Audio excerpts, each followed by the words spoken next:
Hi there, I'm Jane Caffrey with your top stories from ABC15 Arizona. In Tempe and at the state capitol today, more rallies were held against President Donald Trump and Republicans, some of more than 200 happening all across the U.S. This time, protesters are trying to combat plans to redraw congressional maps in red states ahead of the 2026 midterms. Our Adam Clapp was at this morning's rally and shares what one protesting Arizona lawmaker and Republicans are saying about the issue. The line of hundreds of protesters is wrapping around the Capitol grounds as they are marching in protest of the redrawing of congressional district lines in Texas.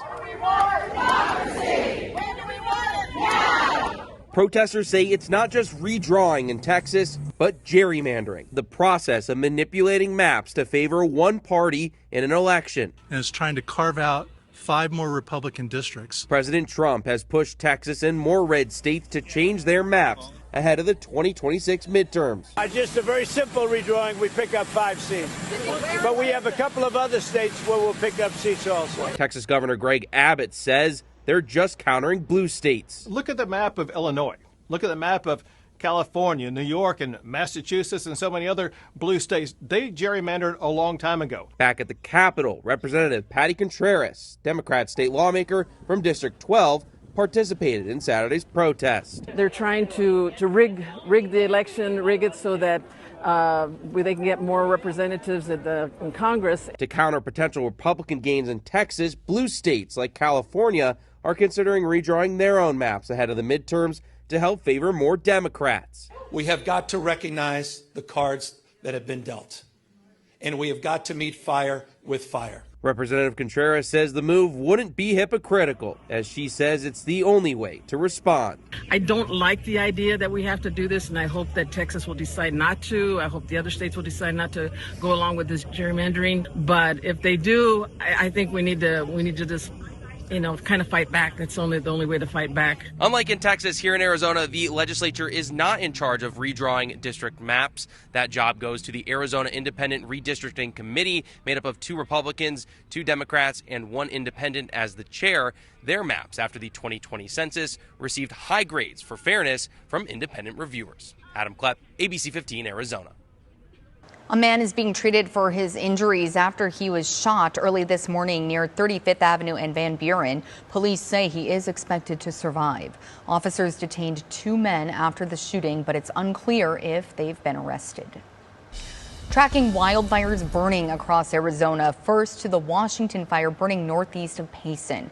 It's burned more than 500 acres so far, with containment at just 5%. Areas in go status include the Mountain Ridge Cabins, Washington Park, and Shadow Rim Ranch. Further north, containment of the Dragon Bravo fire near the Grand Canyon has grown to more than 60%. The fire has burned nearly 145,000 acres.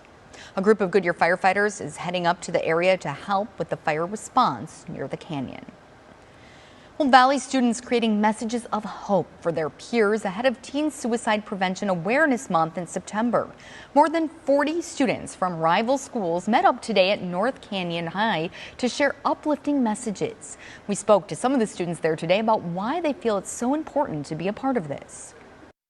I hope that I can change a lot of teens' minds who struggle alone and that go through things alone, and they feel the courage to speak up and get the help, because it's never okay to struggle alone.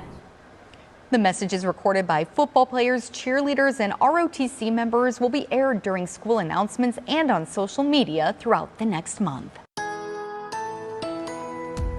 Drying out and warming up in your most accurate forecast. I'm meteorologist Ashley DiMartino. A few clouds out there for tomorrow. We'll start off at 86 degrees in the morning, make our way to the upper 90s as we head into that noon hour. 106 is what we're expecting for that afternoon high, and sticking with triple digits all the way through about sunset. Good news is we've got a couple more nights where temperatures are going to stay nice and cool, but our afternoon temperatures are really going to be warming up. Heading into tomorrow afternoon, burn factor without sunblock is about 15 minutes. air quality will be moderate for most of the day, and that heat risk is moderate as well. Around the state, 105 tomorrow for Bullhead City, 88 for Prescott, 91 for Payson, 80 for Flagstaff, and we'll see 84 for Shiloh. The extended forecast, we only go up 1 degree heading into the start of the week, 107 expected on Monday.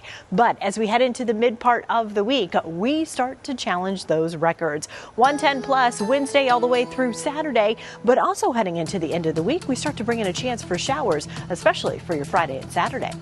For the latest headlines, weather, and traffic, head to abc15.com or download the free ABC15 mobile app.